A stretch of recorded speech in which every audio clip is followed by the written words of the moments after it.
নবীজি সাল্লাল্লাহু আলাইহি ওয়াসাল্লাম বলেছেন, তোমরা নারীদেরকে কান্না করাইও না, কারণ ওরা হলো কোমল, নরম এবং আবেগী মনের মানুষ। ওদের কান্নার হিসাব আল্লাহ তাআলা নিজ হাতে নেবেন। সেই জন্য ভাইরা সাবধান থাকবেন। আল্লাহ তাআলা এমনভাবে নিষেধ করেছেন, যেহেতু এটা অনেক গুরুত্বপূর্ণ একটা ব্যাপার, কারণ অনেক বাড়িতেই স্ত্রীদেরকে কষ্ট দিয়ে কথা বলা হয়। এগুলো থেকে আপনারা বিবেচিত হবার চেষ্টা করবেন, কারণ এখনকার যুগে এই সমাজে এসেও নারীরা অনেক দিক থেকে নির্যাতিত এবং অসহায়। তাই এদিক থেকে স্বামীদেরকেই প্রশ্ন করা হবে। আল্লাহ কিয়ামতের দিনে আপনার স্ত্রীর দায়িত্বশীলতার ব্যাপারে আপনাকেই প্রশ্ন করবেন। তাই এ বিষয়ে সচেতন হবার দায়িত্ব আপনারই। আমার ভিডিও ভালো লাগলে লাইক এবং সাবস্ক্রাইব করে পাশে থাকবার অনুরোধ রইল। সবচাইতে ভয়াবহ 4টি হাদিস। রাসূলুল্লাহ সাল্লাল্লাহু আলাইহি ওয়াসাল্লাম বলেছেন, যে ব্যক্তি অন্যের গুনাহ নিয়ে খোঁটা দেয়, ওই ব্যক্তিকে সেই গুনাহ যতক্ষণ না পর্যন্ত আল্লাহ করাচ্ছেন ততক্ষণ তার মৃত্যু হবে না। তিরমিজি শরীফ 2505 নম্বর হাদিস।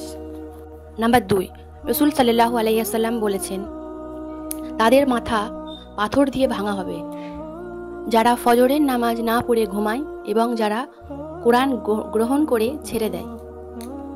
বুখারী শরীফ 7048 নম্বর হাদিস।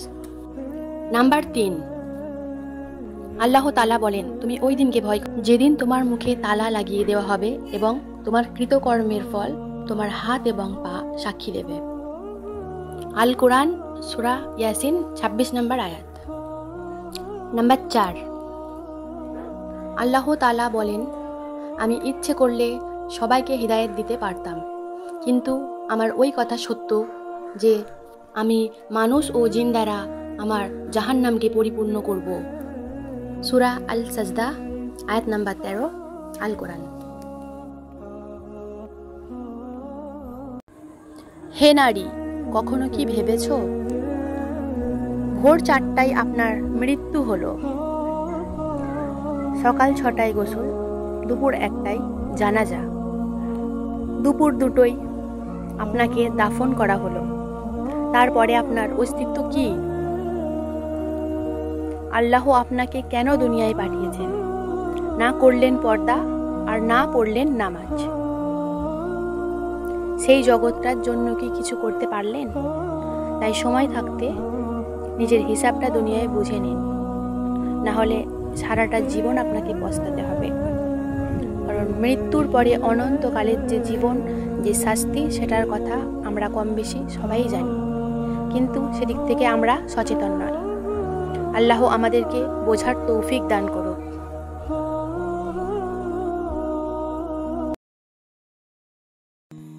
হারামের বিলাসিতা দেখে আফসোস করিবেন না, বরং শুকরিয়া আদায় করুন যে আল্লাহ তাআলা আপনাকে হারাম থেকে বাঁচিয়েছেন। আলহামদুলিল্লাহ। হযরতে মা আয়েশা রাদিয়াল্লাহু তাআলা আনহু বলেন, এক রাতে নবী সাল্লাল্লাহু আলাইহি ওয়াসাল্লাম শয্যায় শুয়েছিলেন, কিন্তু ঘুমাচ্ছেন না।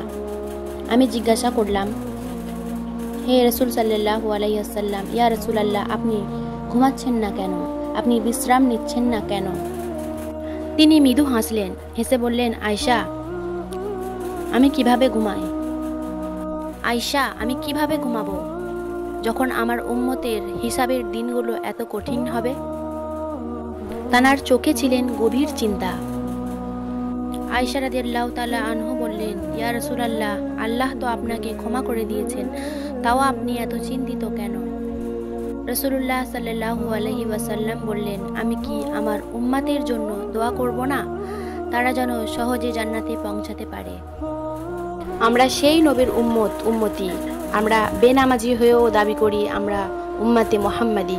আমরা নবীর সুন্নতগুলোও মনে রাখতে পারি না। প্রচুর উপার্জন করছেন, কিন্তু কিছুতেই টাকা রাখতে পারছেন না, কারণ বুঝে নেবেন আপনার সংসার থেকে বরকত উঠে গেছে। আসুন জেনে নিই এসব কার্যকলাপগুলো কি এবং তা থেকে বাঁচার চেষ্টা করি সবাই। 1 নাম্বার কারণ হলো বাথরুমে ঢুকে কথা বলা। নাম্বার 2 হলো পুরুষ মানুষ উপর হয়ে শুয়ে থাকা। নাম্বার 3 হলো কবরস্থানে গিয়ে হাসাহাসি করা। আর নাম্বার 4 হলো হাত না ধুয়ে খাবার খাওয়া। নাম্বার 5 হলো কাউকে দান করে খোঁটা দেওয়া। নাম্বার 6 বিসমিল্লাহ ছাড়া আহার করা। নাম্বার 7 বাড়িতে কোরআন তেলাওয়াত না করা। নাম্বার 8 5 ওয়াক্ত নামাজ আদায় না করা। নাম্বার 9 হলো যেই বাড়িতে পুরুষের থেকেও নারীর গলার আওয়াজ বেশি জোরে শোনা যায়। আমরা এই সমস্ত কাজগুলোকে বর্জন করে নিজেদের সংসারে বরকত ফিরিয়ে আনবো ইনশাআল্লাহ।